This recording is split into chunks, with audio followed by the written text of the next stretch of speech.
उत्तर प्रदेश की राजनीति में हाल ही में लखनऊ की सड़कों पर एक ऐसा पोस्टर दिखा जिसने पूरे देश की सियासत में भूचाल ला दिया।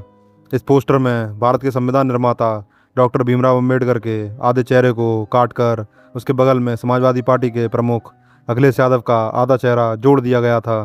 इस विजुअल को देखते ही विरोधियों ने इसे बाबा साहब का सबसे बड़ा अपमान करार दिया, जबकि समाजवादी पार्टी ने इसे अपने नई पीढ़ी यानी पिछड़ा दलित और अल्पसंख्यक गठबंधन का प्रतीक बताया। लेकिन जो दर्शक भारत की ज़मीन और उत्तर प्रदेश के इतिहास को जानते हैं, उनके मन में एक बहुत बड़ा सवाल उठा। क्या समाजवादी पार्टी सच में बाबा साहब अम्बेडकर की विचारधारा को गले लगा रही है, या फिर यह सिर्फ मायावती जी के दलित वोट बैंक में सेंध लगाने का एक बहुत ही शातिर और नया चुनावी पैंतरा है? आज हम इतिहास की उन फाइलों को खोलने जा रहे हैं जिन्हें अक्सर रैलियों के शोर में दबा दिया जाता है। आज हम बात करेंगे समाजवादी पार्टी और डॉक्टर बी आर अम्बेडकर के प्रतीकों के बीच के उस खूनी और हिंसक अतीत की, जिसे देखकर किसी का भी कलेजा कांप जाए। क्या आप जानते हैं कि मुलायम सिंह यादव के दौर में कैसे बाबा साहब के नाम पर बने जिलों और यूनिवर्सिटीज़ के नाम बदल दिए गए थे? क्या आप जानते हैं कि संसद के भीतर जब दलितों के प्रमोशन में आरक्षण का बिल आया था तो सपा के सांसदों ने सरेआम बिल की कॉपियां फाड़ दी थीं? और सबसे बड़ा सच, क्या आप जानते हैं कि जब उत्तर प्रदेश में गेस्ट हाउस कांड हुआ तो बाबा साहब की विरासत का दावा करने वाली दो ताकतें कैसे एक दूसरे की जान की प्यासी हो गई थीं? नमस्कार दोस्तों, आपके चैनल पर आज की इस बेहद विशेष और ऐतिहासिक केस स्टडी में हम समाजवादी पार्टी और डॉक्टर बी आर अम्बेडकर के विचारों के बीच के कुछ सबसे बड़े और प्रमाणिक विवादों का पर्दाफाश करेंगे। वीडियो को बिना स्किप किए बिल्कुल आखिरी तक देखिएगा, क्योंकि आज की केस स्टडी उत्तर प्रदेश की राजनीति का वो सच आपके सामने रखेगी जो मुख्यधारा का मीडिया आपको कभी नहीं दिखाता।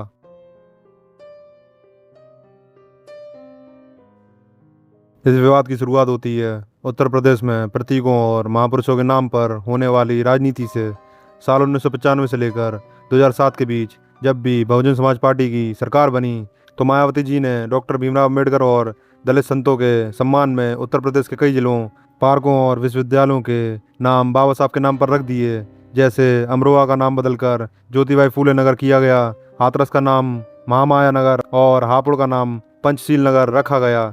इसके अलावा कई शिक्षण संस्थानों का नाम डॉक्टर अम्बेडकर के नाम पर रखा गया।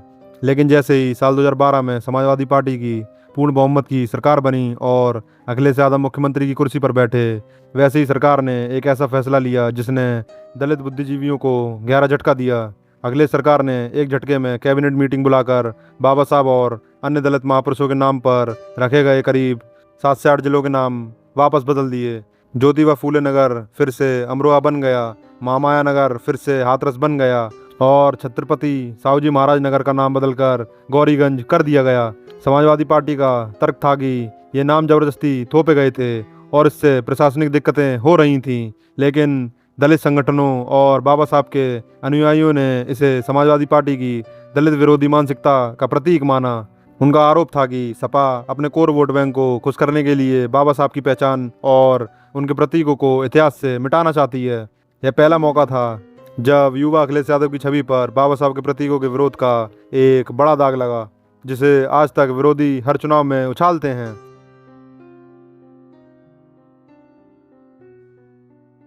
डॉक्टर भीमराव अम्बेडकर ने भारत के संविधान में शोषितों और वंचितों को समाज की मुख्य धारा में लाने के लिए आरक्षण की व्यवस्था की थी। बाबा साहब का मानना था कि जब तक सरकारी नौकरी और प्रशासन में समाज के निचले स्तर के लोगों को प्रतिनिधित्व नहीं मिलेगा, तब तक देश में सामाजिक लोकतंत्र की स्थापना नहीं हो सकती। लेकिन साल 2012 में देश की संसद के भीतर एक ऐसा ऐतिहासिक वाक्य हुआ जिसने समाजवादी पार्टी को बाबा साहब के आरक्षण के सिद्धांतों के सीधे खिलाफ खड़ा कर दिया।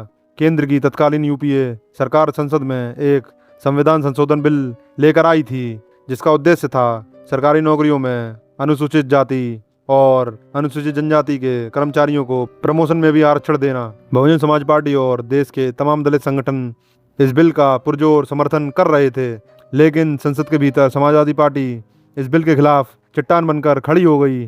सपा का तर्क था कि प्रमोशन में आरक्षण देने से सामान्य और अन्य पिछड़ा वर्ग के कर्मचारियों के साथ अन्याय होगा। विवाद इतना बढ़ा कि 5 सितंबर 2012 को राज्यसभा के भीतर जब इस बिल पर चर्चा हो रही थी, तब समाजवादी पार्टी के सांसदों ने भारी हंगामा किया। सपा के तत्कालीन सांसद कमाल अख्तर और नरेश अग्रवाल के नेतृत्व में सांसदों ने वेल में आकर हंगामा किया और एक सांसद ने तो साक्षात चेयर के सामने से बिल की कॉपियां छीनकर उन्हें सरेआम फाड़ दिया। यह दृश्य पूरे देश ने टीवी पर लाइव देखा था। जिस संसद को बाबा साहब ने देश के भविष्य को संवारने के लिए बनाया था, उसी संसद के भीतर बाबा साहब के समाज को हक देने वाले बिल की कॉपियां फाड़ी जा रही थीं। इस घटना ने यह साफ कर दिया कि समाजवादी पार्टी वैचारिक रूप से डॉक्टर अम्बेडकर के उस मूल सिद्धांत के सख्त खिलाफ खड़ी थी, जो समाज के सबसे पिछड़े हिस्से को ऊपर उठाने के लिए बनाया गया था।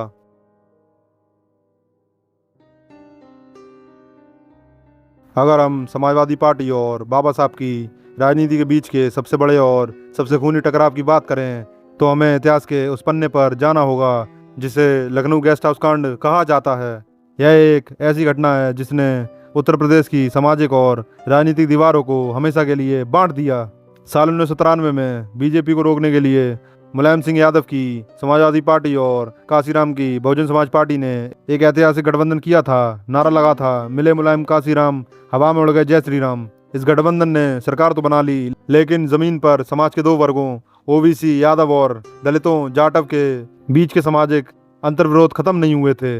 गांवों में दलितों पर होने वाले अत्याचारों को लेकर दोनों पार्टियों में दरार बढ़ने लगी थी। तारीख थी 2 जून 1995। मायावती जी लखनऊ के मीराबाई गेस्ट हाउस के कमरा नंबर 4 में अपने विधायकों के साथ बैठक कर रही थीं, क्योंकि बसपा ने सपा सरकार में समर्थन वापस लेने का मन बना लिया था। जैसे ही यह खबर लीक हुई, समाजवादी पार्टी के सैकड़ों उग्र कार्यकर्ताओं और विधायकों ने लाठी डंडों और हथियारों के साथ गेस्ट हाउस पर धावा बोल दिया। इतिहास गवाह है कि उस दिन गेस्ट हाउस में सरेआम गुंडागर्दी का तांडव हुआ था। बसपा के दलित विधायकों को दौड़ा दौड़ा कर पीटा गया। हमलावर गेस्ट हाउस का दरवाजा तोड़कर मायावती जी के कमरे तक पहुंचना चाहते थे।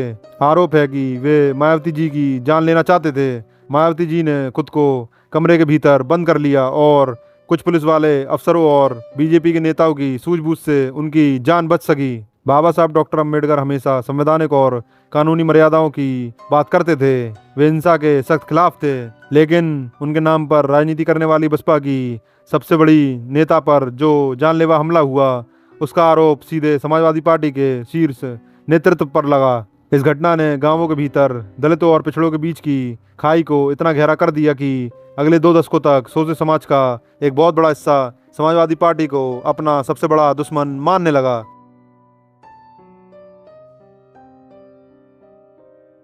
अब वक्त के पहियों को घुमाकर वापस आज के दौर में लेकर आते हैं। साल 2024 के लोकसभा चुनाव में मिली भारी सफलता के बाद से अखिलेश यादव की समाजवादी पार्टी एक नए अवतार में नजर आ रही है। उन्होंने अपनी पार्टी का मूल मंत्र बदल दिया है। अब वे केवल एमवाई की पार्टी नहीं कहलाना चाहते, बल्कि वे पीडीए के जरिए एक बड़े सामाजिक न्याय की बात कर रहे हैं। इसी राजनीति के तहत सपा ने अम्बेडकर वाहिनी का गठन किया और हर गांव में बाबा साहब की जयंती बड़े स्तर पर मनानी शुरू की। लेकिन राजनीति में प्रतीकों का इस्तेमाल जितना आसान है, इतिहास के दागों को धोना उतना ही मुश्किल। जब समाजवादी पार्टी के कार्यकर्ता अखिलेश यादव को सीधे बाबा साहब के बराबर दिखाने वाले पोस्टर्स लगाते हैं, तो यह सवाल उठना लाजमी है कि क्या यह बाबा साहब के कद को छोटा करने की कोशिश है। खुद बीजेपी और बीएसपी के नेताओं ने पूछा है कि जो पार्टी संसद में प्रमोशन में आरक्षण का विरोध करती थी, जिसने बाबा साहब के नाम वाले जिलों के नाम बदल दिए, वो आज अचानक इतनी बड़ी अम्बेडकरवादी कैसे हो गई। असलियत यह है कि आज उत्तर प्रदेश में बहुजन समाज पार्टी सांगठनिक रूप से कमजोर हो रही है और दलित समाज का युवा वर्ग एक मजबूत राजनीतिक विकल्प की तलाश में है। अखिलेश यादव बहुत अच्छे से जानते हैं कि बिना दलित वोटों के वे उत्तर प्रदेश की सत्ता में दोबारा वापसी नहीं कर सकते। इसलिए बाबा साहब की तस्वीरों और नारों का इस्तेमाल आज समाजवादी पार्टी की मजबूरी भी है और उनकी नई रणनीति भी। तो दोस्तों, यह है समाजवादी पार्टी और डॉक्टर BR अम्बेडकर के प्रतीकों के बीच का वो कड़वा और प्रमाणिक सच जो दो तरफा राजनीति की गवाही देता है। एक तरफ इतिहास के घाव और नीतियां हैं, तो दूसरी तरफ आज के समय का चुनावी गठबंधन। आपको क्या लगता है, क्या अखिलेश यादव का पीडीए मॉडल सच में बाबा साहब के सपनों का भारत बना रहा है, या यह सिर्फ एक नया वोट बैंक बनाने का पाखंड है? अपनी निष्पक्ष राय नीचे कमेंट बॉक्स में ज़रूर लिखें। हमारी इस वीडियो को प्यार देने के लिए आपका बहुत बहुत धन्यवाद। वीडियो को लाइक करें और शेयर करना ना भूलें। मिलते हैं अगले किसी धमाकेदार केस स्टडी में। तब तक के लिए जय हिंद।